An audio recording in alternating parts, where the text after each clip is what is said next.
Olá pessoal, esse documentário é uma coletânea de depoimentos de pessoas contando histórias reais, interessantes e engraçadas sobre a Taito, empresa que se tornou uma lenda no entretenimento nacional. Na década de 80 só se falava Taito.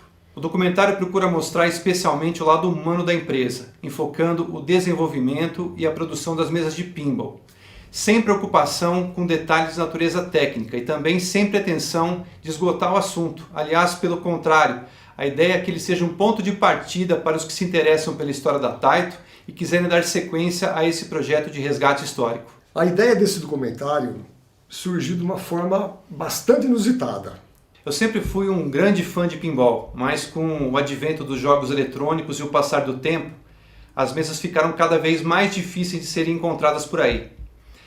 E assim como a maioria das pessoas, eu moro distante dos clubes de pinball, o que com o passar do tempo levou a me interessar pelo pinball virtual, jogado em computadores, e acabei encontrando sites como vpforums.org, vpinball.com e pincindb.org, entre outros. Nesses sites eu conheci grandes desenvolvedores de mesas virtuais como o brasileiro Tio Ítalo e posteriormente o espanhol, que vive na Noruega, JP Salas. Em contato com eles descobri que o maior entrave para a recriação das mesas da Taito era a falta de imagens com boa qualidade. A partir daí, começamos a procurar locais onde haviam mesas da Taito que pudessem ser fotografadas por mim e que o Carlos André me procurou. Eu trabalho em fotografia desde 1985 e também sou um grande fã do pinball.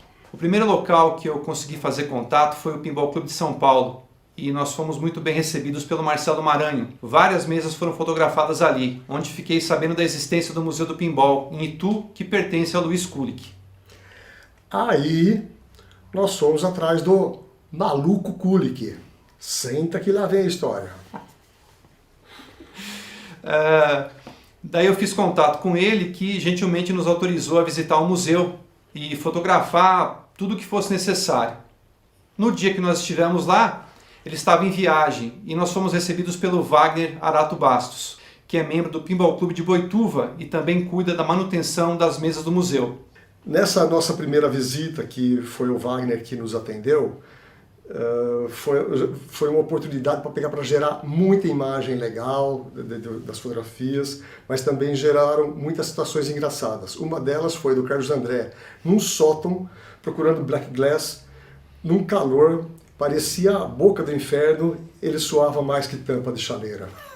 É verdade. Telhado brasilite baixinho aí não foi fácil. Mas enfim, posteriormente nós voltamos ao museu e finalmente conhecemos o Luiz Kulik, que é uma pessoa simpática e um fanático por pinball, né? E daí surgiu a ideia de fazermos um documentário sobre o museu dele. Depois disso, ele mudou de ideia e resolveu fazer um documentário sobre a Taito, um plano muito mais ambicioso. No início, esse depoimento, essa história sobre o museu, esse vídeo sobre o museu, iria envolver entre 6, 8, no máximo 12 pessoas. Quando a coisa foi tornando vulto, deu no que deu, que vocês vão assistir daqui a pouco. Então, através das redes sociais, foram encontrados vários ex-funcionários da Taito, que por sua vez trouxeram outros colegas de empresa e também outras pessoas ligadas a ela, reunindo cerca de 40 pessoas que já não se viam há várias décadas. Os depoimentos que vocês vão assistir agora foram gravados no Museu do Pinball, em Itu, nos dias 10 de novembro e 1º de dezembro de 2018. Realmente esperamos que vocês gostem muito desse documentário da mesma forma que nós gostamos de produzi-lo, embora o trabalho que deu, né? Curtam aí. Valeu!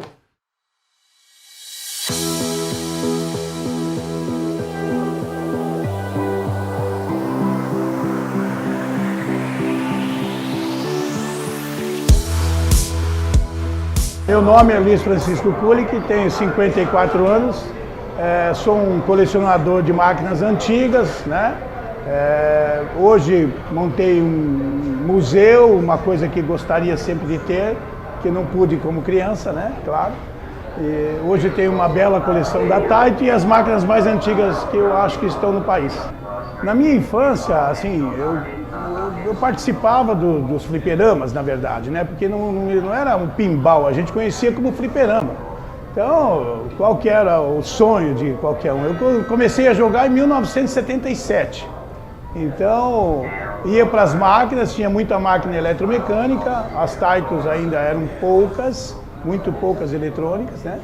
No caso, então, assim, daí, assim, o meu grande amor por essas máquinas mais antigas. Então, também era muito pequeno, tinha as pessoas maiores que jogavam a gente para o fundo do game, e lá só estavam as mais antigas, as mais velhas, né? Então, esse amor se pegou nesse lance aí. As mais raras hoje, a Hotball, né, que está aqui, a Sultan, é uma máquina rara das Taitos, né? Tem também a Volley, máquina rara. Temos a Vulcano, também, que é uma máquina que tem poucas, né? Tem a Gork, máquina também bastante, que acabou de falar ali, que só produziram 30 unidades. Então você vê, tem uma aqui jogando. Então essas são as mais raras da Taito. Mas eu tenho raridades aqui, eletromecânicas, no caso da Osho, Capitã Fantástico, tem agora, chegou a King and Queens, chegou a Bukaru, do filme da Tommy. Tem muitas raras, tem eletrônicas também, a Electra, da Bali, eu tenho a Vector, da Bali, tenho muitas máquinas raras aí de coleção, né? Playboy, entre outras aí, tem muitas. Eu acho que eu devo ter umas 30, assim, bem raras. Assim, tem várias histórias, mas uma que, assim, um pouco me marcou, eu fui buscar umas máquinas em Mococa, aqui na divisa com Minas Gerais, né? Cara, eu trouxe 8 máquinas de dentro de um galinheiro, cara. Impressionante. Foi um negócio assim, que eu, como fala, não tem aquele caçadores de relíquia, eu falei, eu tô parecido com aquele pessoal, meu, entendeu? Foi isso aí, eu acho que dessas máquinas, assim, uma coisa que me marcou muito foi pegar essas máquinas num galinheiro. Foi um negócio assim que eu nunca imaginei que ia achar, entendeu? Em relação ao evento de hoje, o que eu posso te dizer? Eu acho que o princípio de tudo é tentar unir esse pessoal, trazer de volta algumas pessoas que estão há muitos anos assim, até sem conversar. Eu acho que isso vai trazer muito para o hobby, entende? Sabe? Eu acho que as pessoas ainda têm coisa a trazer, tem muitas coisas guardadas por aí que a gente pode ainda resgatar, principalmente da Taito. Então, como a Taito foi uma coisa que me marcou muito, assim, na época, eu jogava muito na Cosmic, na Fire Action e outras, então, assim, eu achei que a Taito seria como foi a maior empresa brasileira também de produção de máquinas, achei que seria um negócio muito legal reunir essa galera que produziu a nossa alegria, né? Que pra mim era uma alegria. Eu, a sinceridade, entrava num fliperama, ficava o dia todo, eu pegava o último ônibus para ir embora, meu. Então, eu acho assim, as Taito para mim foi um negócio fantástico. Meu nome é José Augusto Baraldi, era conhecido como Baraldi. Minha origem, cidade de origem é Marília, né, mas São Paulo desde os 19 anos. Inicialmente trainee de gerente de filial, mas em seguida já passei a parte operacional. Gerente de operações em lojas concessionárias inicialmente, depois eu passei para gerente de operações do Brasil todo e desenvolvimento de produto e desenvolvimento de novos negócios, né? E acumulava uma quarta função que seria a parte dos budgets, os orçamentos, o planejamento estratégico para os próximos 6 meses, para o próximo ano. Enfim, era um conjunto de coisas, sempre focado nas operações, ou seja, as máquinas estavam chegando, tinham que render o máximo possível e dentro disso a gente trabalhava para ver a situação do mercado atual, o mercado futuro e nas entrelinhas o que teria que ser feito para que se mantivesse esse nível de receita, né, nível de operação e também aumentar, e assim foi.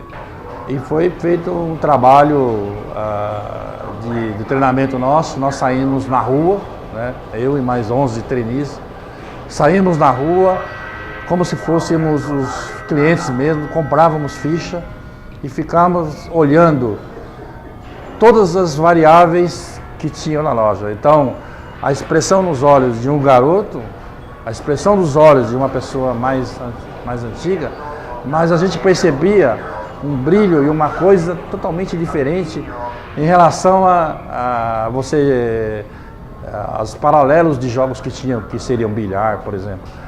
Então as pessoas interagiam com a máquina, com os sons, e era incrível. O brilho nos olhos, as pessoas não contavam as horas que ficavam ali, era uma coisa maravilhosa. Ou seja, em tese, o produto que nós tínhamos na mão era como se fosse uma fabriquinha de dinheiro. Ou seja, se você conseguisse manter o brilho nos olhos, o desejo do pessoal estar jogando, em cada modelo novo que aparecesse, em cada loja, essa prestação de serviço que a gente estava propondo, juntando a produção, a gente teria assim, uma coisa maravilhosa por ser um produto novo e não ter muita concorrência na época. A necessidade da pessoa jogar, a vontade, era comparado mais ou menos a uma aproximação de um namoro, de uma conquista, né, de uma mulher.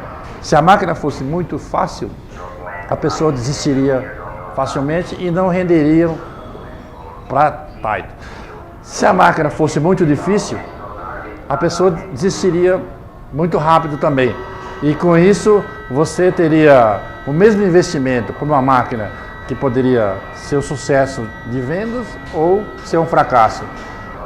E para isso, nós começamos então a fazer uma análise de angulação do playfield, intensidade do rebatimento dos kickers e principalmente uma parte que eu não havia tocado ainda é que por que o cliente com aquele brilho nos olhos saía às vezes chateado, porque às vezes tinha máquinas que tinham vícios da bola sair sempre para o mesmo local, ela tinha vícios de angulação de bumper, angulação de bandeiras, de kickers.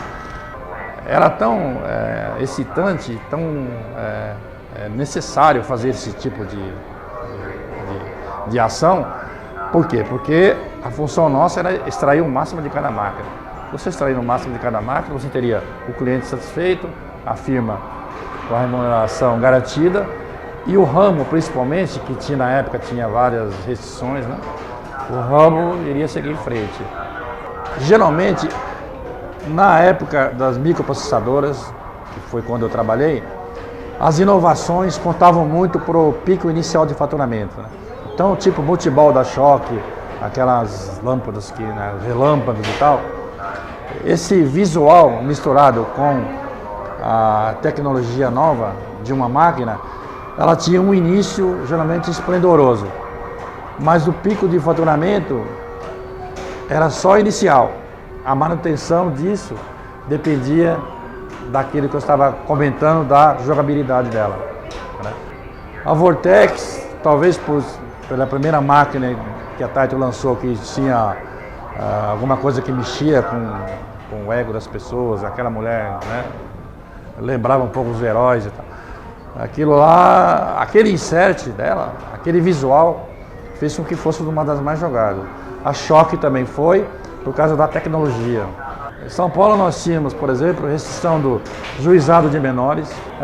Nós colocávamos as máquinas em temporadas, em Serra Negra, em Campo do Jordão, chegamos a Camboriú, onde o pessoal de férias, juízes, esse pessoal que decidia, né, as coisas no país, eles iam passar as férias, a gente tentava colocar nos hotéis onde eles ficavam, algumas vezes até gratuitamente ou com prejuízo, para mostrar para eles, para ter uma possibilidade de mostrar que o jogo em si era um jogo lúdico, era um jogo normal. Em 1982, a Taito do Brasil, entre as Taitos do mundo inteiro, porque tinha vários países, tinha na Austrália, tinha na Inglaterra, tinha outros lugares. A Taito do Brasil foi eleita a que operacionalmente teve o maior rendimento. Então, o seu Michael Kogan, no Japão, ele convidou o seu Inuma, convidou a diretoria daqui para ir lá, para dar os parabéns e receber prêmios. Em função de novas tecnologias que o laboratório estava sempre recebendo, quando chegaram os primeiros sintetizadores de voz, né, havia a possibilidade da máquina falar, que era uma coisa maravilhosa, né? E a voz do ABBA, né, que todas as máquinas que ele fala, Cavaleiro Negro, não sei, esse daí que acabou de falar, era a voz do ABBA, com sotaque do ABBA, sintetizado, que ia para a voz, né? Como ele era o dono, não sei se ele ganhou royalties sobre isso daí, mas era interessante, nunca ouvi alguém falar que era ruim, era a voz do ABBA que ilustrava isso daí. Então essa iniciativa que o Kulik teve de agregar esse pessoal é uma coisa que não tem preço e vai ficar na história, né? No mínimo, parabéns mesmo. Meu nome é João Leopoldo, eu trabalhei na Taito quase 12 anos, faltavam 3 meses, quando eu saí em janeiro de 86, em maio faria 12 anos de Taito. Eu moro atualmente em São Roque, continuo trabalhando no ramo de entretenimento, fabrico máquinas de diversão aqui no município de Cotia, tem uma indústria aí no município de Cotia. E agora a minha história na Taito é a seguinte, eu iniciei na Taito como office boy da assistência técnica. Fui contratado pela Vera Lígia Heineken, que era a gerente da manutenção na época.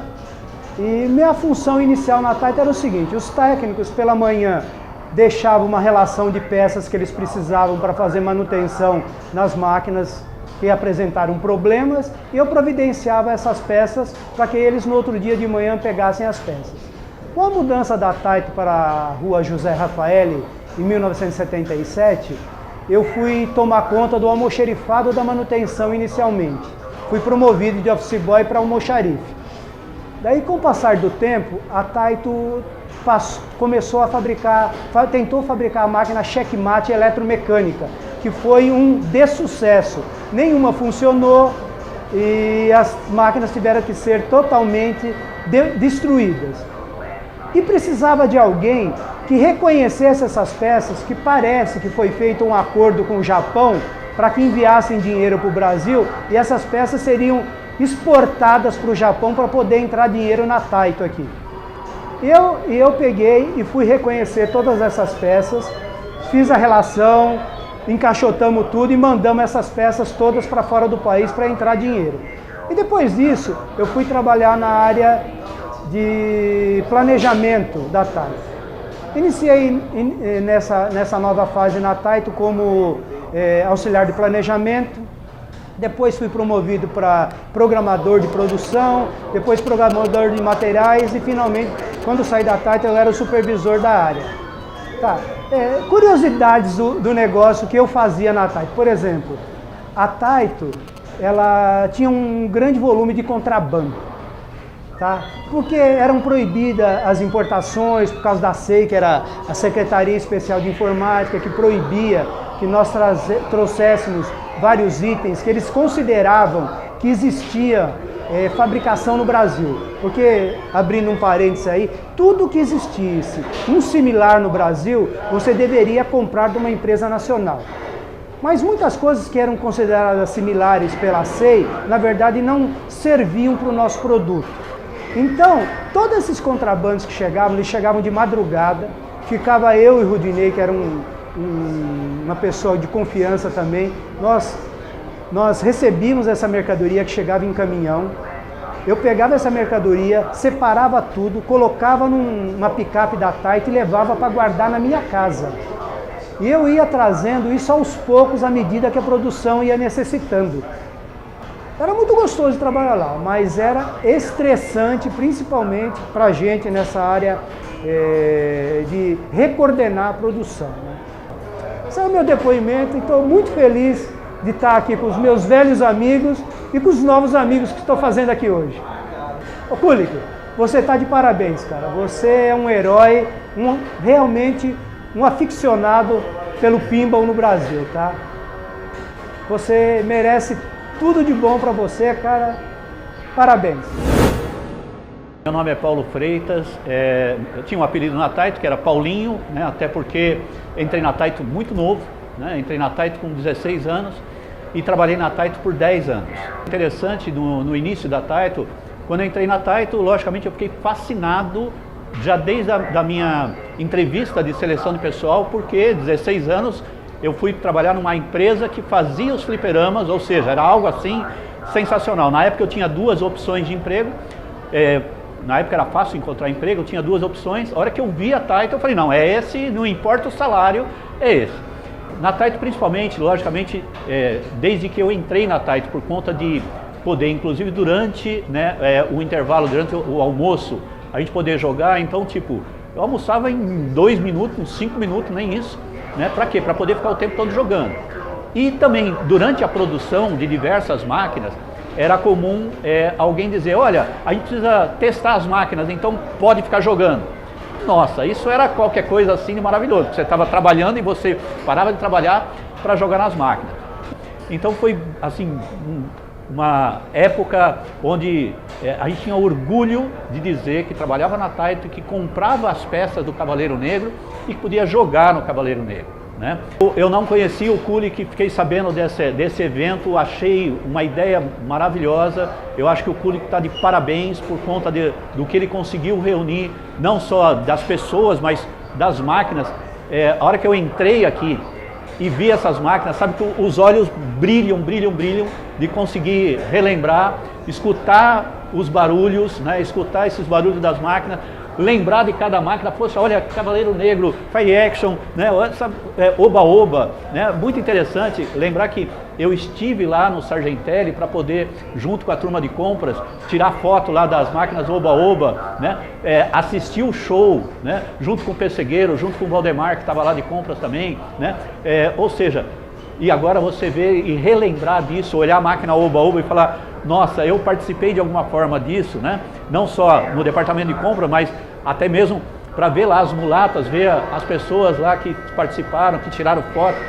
É algo assim sensacional. O Kulik está de parabéns mesmo. Estou muito agradecido por ele ter me convidado, por eu fazer parte desse grupo.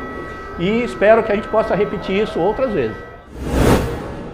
Meu nome é Eduardo Figueiredo.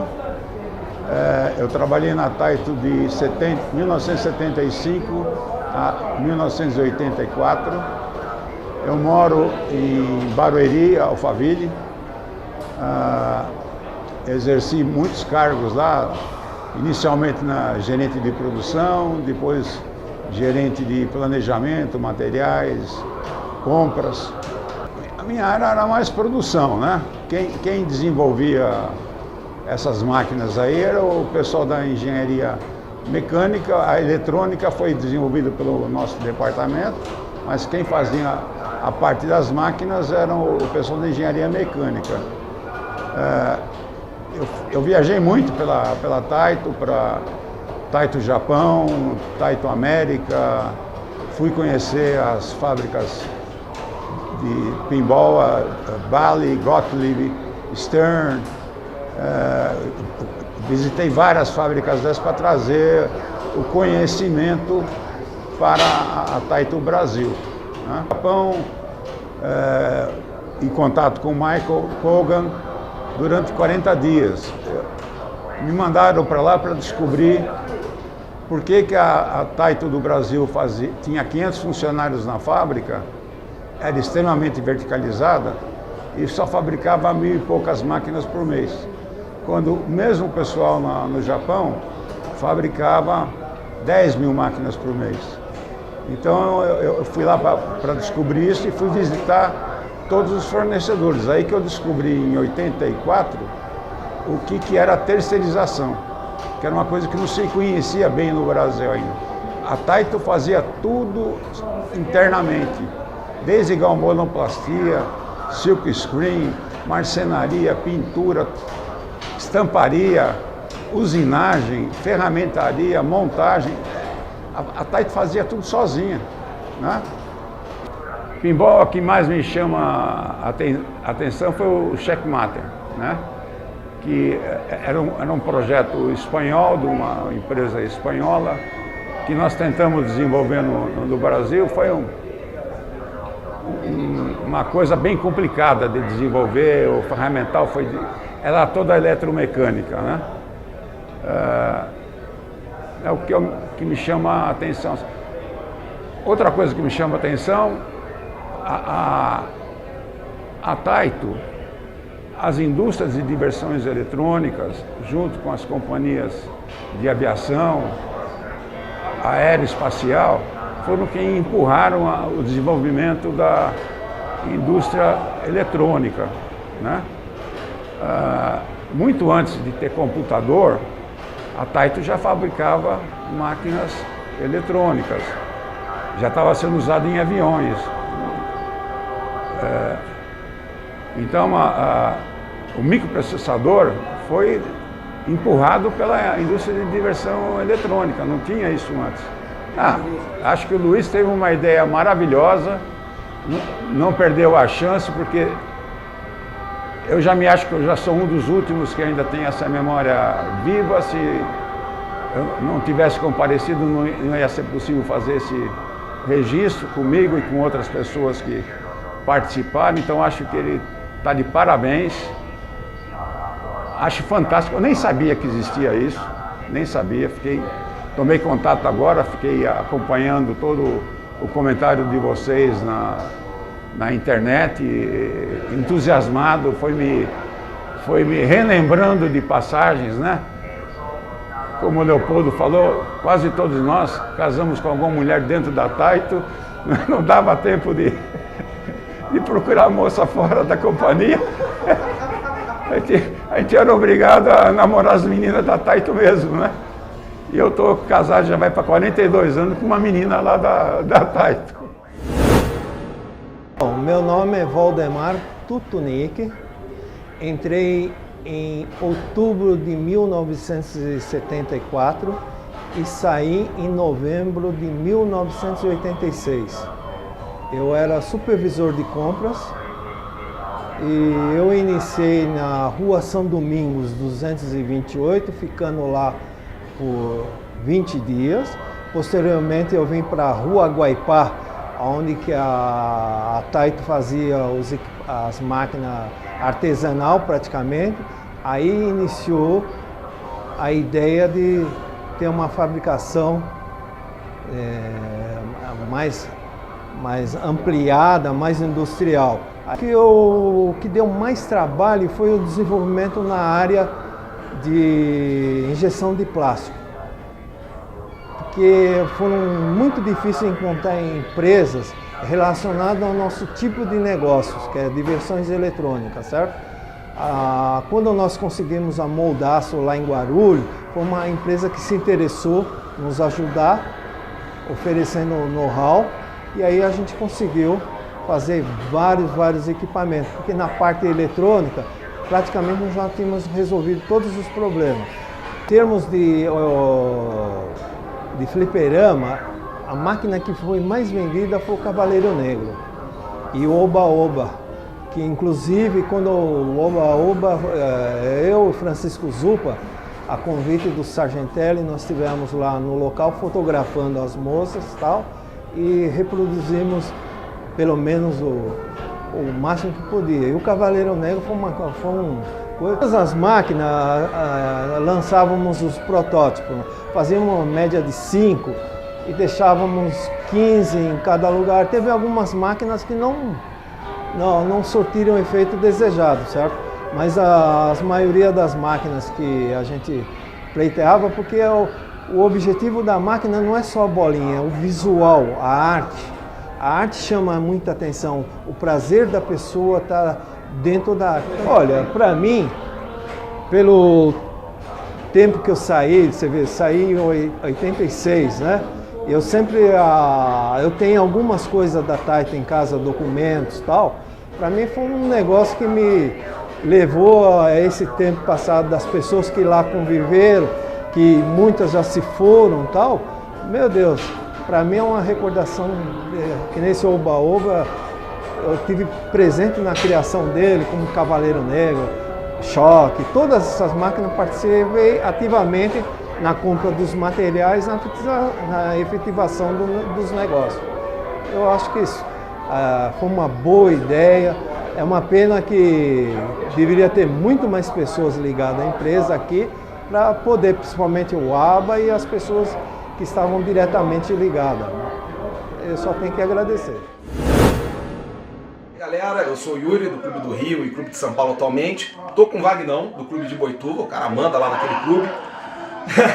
E estamos aqui na oficina do Kulik. Aqui é a primeira parte onde ele começa a fazer a triagem das peças, etc. Me conta um pouco sobre essa parte da oficina, o que tem aqui, como é que você guarda, como é que funcionam as coisas. Nós estamos aqui numa parte que tem as ferragens, bem dizer, da parte de cima do playfield, como os aplons da Taito lá em cima, as portas pequenas que são referentes às cabeças pequenas da Taito, as mais antigas, tem as portas maiores aqui de Taito, Fibermatic, que foi uma fusão do Liberty, porta de Vulcano, que é invertida. Me mostra um pouquinho isso aqui, o que é isso aqui, ó? Aqui tem uma raridade que foi doação, foi do Roberto Salles, grande colecionador também, e passou por várias mãos, e há 2 meses atrás ele recebeu isso em doação aqui para o museu, e as peças originais que fazia. Hoje em dia isso é adesivado nas restaurações.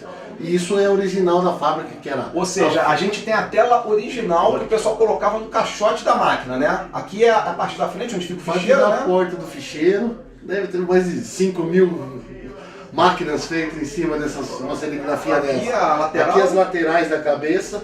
Olha a madeira, isso aqui tem 30, 40 anos. Cara, que legal. E aqui temos as 2 laterais da Taito, originais também. As 2 laterais originais. Legal, e eu tô sabendo que aqui passou muita história. A gente sabe que o Kulik pegou o acervo do Mestre Batalha quando ele faleceu, né? Isso. E aqui a gente tem uma máquina que também tem um valor histórico muito grande, né? Conta um pouquinho dela pra gente, porque nem eu sabia muito sobre ela. É a Flipperball, que foi uma máquina desenvolvida por seu Batalha mesmo, juntando conhecimentos entre a Taito e tudo que ele arrumou, né, entre a eletromecânica, ele botou uma pitada diferente de eletrônica nela, e nesse estado é muito raro hoje encontrar, como é difícil encontrar uma Flipperball. Bem dizer, a gente tem essa máquina aqui, tem 2 portas de Flipperball aqui e mais um playfield bem desgastado, que foi produzido em baixa escala. Essa aqui no caso, número 82, se eu não me engano, foi produzido 100 máquinas dessa daqui pelo Mestre Batalha. 100 máquinas fabricadas pelo Batalha, mas somente uma em funcionamento hoje, ou seja, é um negócio muito raro, né? Isso. Outra coisa que eu queria ver contigo, eu sei que o armário do Batalha tá aqui, né? Isso. Vamos olhar o armário dele? Vou dar uma olhada nele agora lá. Tem várias peças separadas, tem várias coisas, até anotações dele de uma memorinha que eu quero ver se eu acho aí pra mostrar a letrinha dele, que não, a pessoa que eu conheci, ele ajudou muito e tinha um cérebro diante da Taito, pelo que hoje que eu estou conhecendo mais pessoas diferentes da Taito, que era difícil de unir toda essa galera. Ainda bem que o Luiz Kulik nos proporcionou isso pra gente. Dando um resumo, o que aconteceu com o Batalha? No momento que a Taito saiu e todos os outros fabricantes também pararam com a produção de pinball, o Batalha foi o único que continuou fazendo manutenção e desenvolvendo alguma coisa. Então, houve um pequeno espaço de tempo onde não tinha fabricação de pinball e também não existiam ainda os colecionadores. Nesse meio tempo, o Batalha se posicionou e ele começou a atender um grupo de colecionadores que começaram a aparecer aos poucos, bem pingados. Os clubes foram se criando e ele era o cara que tinha as peças, que tinha as soluções, porque ninguém sabia mexer nisso ainda. E mais um detalhe que eu acho que ele foi um visionário do pinball, que quando entrou os computadores, os games, os videogames, o Atari, tudo que ninguém mais acreditou, muita gente quebrou máquina, queimou operador, tudo, ele foi um visionário que manteve e com o tempo foi desenvolvendo e, como o Yuri mesmo falou, tinha só os clubes e ele foi o que acreditou e tocou o barco para frente e foi até o final da vida dele.